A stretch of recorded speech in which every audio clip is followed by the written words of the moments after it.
I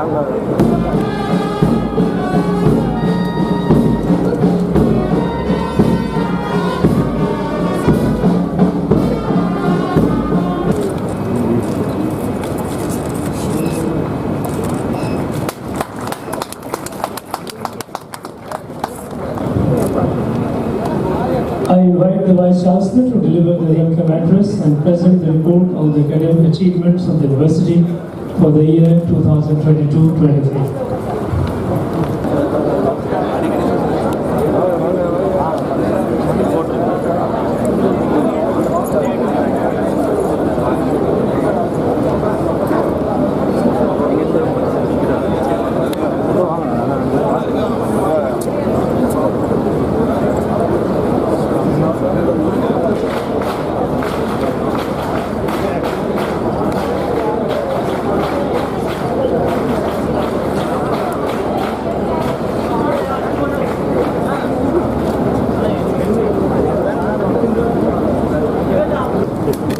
अरुणपुरी K Askar A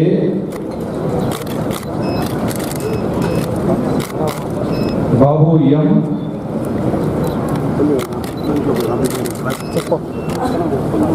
Balamurugan K Charlet Arputhamani Devibala M Garani D Divya T Ilavarasi A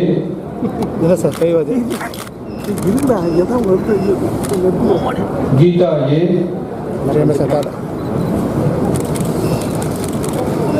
Gnanasakthi K Momentous day. It is my pleasure, privilege and honor to be among you on this 18th annual Convocation Day of Tiruvalluvar University. Let me start the speech with the tributes to the great poet Saint Tiruvalluvar, after whom this university was named. His curriculum has couplets about almost all the issues related to the human race. About education he said, and your Vice Chancellor has already read this in Tamil. I quote in English: learn well what should be learned and then live your learning. It means that a student learn thoroughly whatever he or she may learn and let his or her conduct be worthy of the learning. It tells you that our education doesn't end in colleges and universities, but it's only beginning of the learning. You are young and it's great to be young. Your opportunities are plenty, your hearts are full of dreams, but often the importance of health, wealth and the time is realized only after we lose them. Make use of this opportunity and call a great future for you. You are privileged ones. There are about 1,000 universities in this large country. Approximately 25 lakh students graduates per year. This may seem to be a large number for you, but when compared to China, where 1.2 crore graduates pass through every year, this is suboptimal. So you are really a privileged one. There are only 10 lakh graduates and postgraduates in this country, and you are going to be one of them. The new education policy of the Government of India addresses issues related to education by connecting vocational and formal education, introducing flexible structures, promoting exponential learning, enhancing technological innovation, encouraging international collaborations, and increasing public investment to improve educational infrastructure. Now it is up to you to take this opportunity to benefit from this such a revolutionary policy of the Government of India, which brought the much needed flexibility to the system. But sometimes you may face the problem of plenty, what to choose and what not to choose. Which field is important? It is like asking which piece of the jigsaw puzzle is important. It may be a small piece, but without that the puzzle is not complete. So every drop of the ocean is important. Only these drops make the ocean. It is a general advice you receive that follow your heart after getting your degree. It's a good advice, no doubt, but one should be practical too. We should evaluate our expertise, aptitude, abilities and opportunities and make an appropriate choice. If you ask the heart and if you have the courage to listen, it tells you the truth. You cannot realize your dreams by letting things happen. You have to make things happen. As Swami Vivekananda said once, only incessant work is a solution. Do what you like, but you should also learn to like what you do. At the National Institute of Ocean Technology, where I hail from the Ministry of Earth Sciences, we do a lot of work related to the oceans. We design, develop and demonstrate technologies for the sustainable harvesting of the ocean resources. And Honorable Prime Minister of India, Shri Narendra Modi ji, announced a prestigious deep ocean mission, and this government is about to unveil the blue economy policy. And you might have heard that it involves projects like Samudrayan, in which 3 aquanauts will be taken to 6,000 meters water depth, which actually we don't have any communications. You can control Mars rover from sitting from here, and you can see Saturn rings. But what is below 20 meters of the ocean you can't find. So such ambitious programs are launched. People ask me what to do, how to be a part of this one. I say that whatever you are studying, you study well, then you will be able to contribute to this kind of programs. You have no slave blood in your veins, and you have no inferiority complex in your minds. You are free citizens of India. We grow up with slogans like Roti Kapda or Makan, and later we graduated to Bijli Sadak or Pani. But you are different. Now our nation is demanding its fair share of resources and opportunities in the world. We have a rich and ancient culture. We have scriptures and ethics to draw inspiration from. And we have all the potential to become Vishwaguru, but we have to learn to be Vishwabandhu as well. And we should be responsible citizens of the world.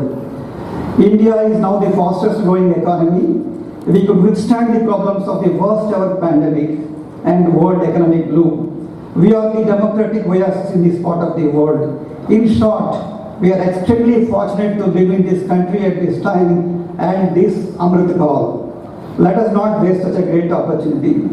If I ask you if you are proud of this nation, if you are proud of Bharat Mata, you all will say yes. That's very important. But is Bharat Mata proud of you? This is the question you have to ask yourself. In fact, this is the question we all should ask ourselves. We know our defense forces, our Jawans guard the nation, our Kisans feed us. But what do they guard? It is our responsibility to make this nation worth protecting. Earlier, United States of America was the land of opportunities. Now that mantle has passed to India. It's not just about the conventional job. New skills are imparted, vocational training opportunities are available. India witnessed an unprecedented surge in the creation and finding of startups. I don't want to go into the details and waste your time, but even if 10% of them are successful, it makes a lot of difference. It has reached a stage where they are literally aiming for the sky by sending rockets and satellites to space. Another redeeming feature and heartwarming feature of our progress is the class under gender equality. Glass ceilings are broken. In the medal winners and rank holders, majority of them are today, they are girls. Nothing is out of bounds or out of reach. We belong to one another and we belong to this nation. It is not about equal distribution of wealth, but it's about equal distribution of opportunities. It is heartening to see our universities performing well and earning international repute. It gives me great pleasure to note that Tiruvalluvar University is making a remarkable progress. Indices like publications in the peer-reviewed journals, number of your leadership is commendable. This gives rise to confidence and optimism. You are fortunate to be a part of this ecosystem. Now spread your wings, fly to your planned destinations. Make your parents, teachers, institutions, and finally this great nation proud. Do not forget that your success is the result of sacrifices of your parents and teachers. Their hearts swell with pride when they see you graduating. They forget all their troubles they faced and the hardships they endured for you. They expect only one thing from you, that is your success and your happiness. Similarly, this great nation has a lot of expectations from you. I know you are eager to receive your hard-earned degrees. I don't want you to make you wait any longer. I conclude my speech quoting a poem by Vishwakavi Rabindranath Tagore. I don't want to read the complete poem. You can as well go home and Google it and read it. Where the mind is without fear and the head is held high. Where the knowledge is free. Where the world has not been broken into fragments by narrow domestic walls. And finally it says, into ever-widening thought and action, into that heaven of freedom, my father, let my country awake. Though this poem was written almost a century back, it is still relevant across cultures, time periods, as it continues to inspire hope for the better future. My dear young friends, spread your wings, fly high, but keep an eye on the ground. I once again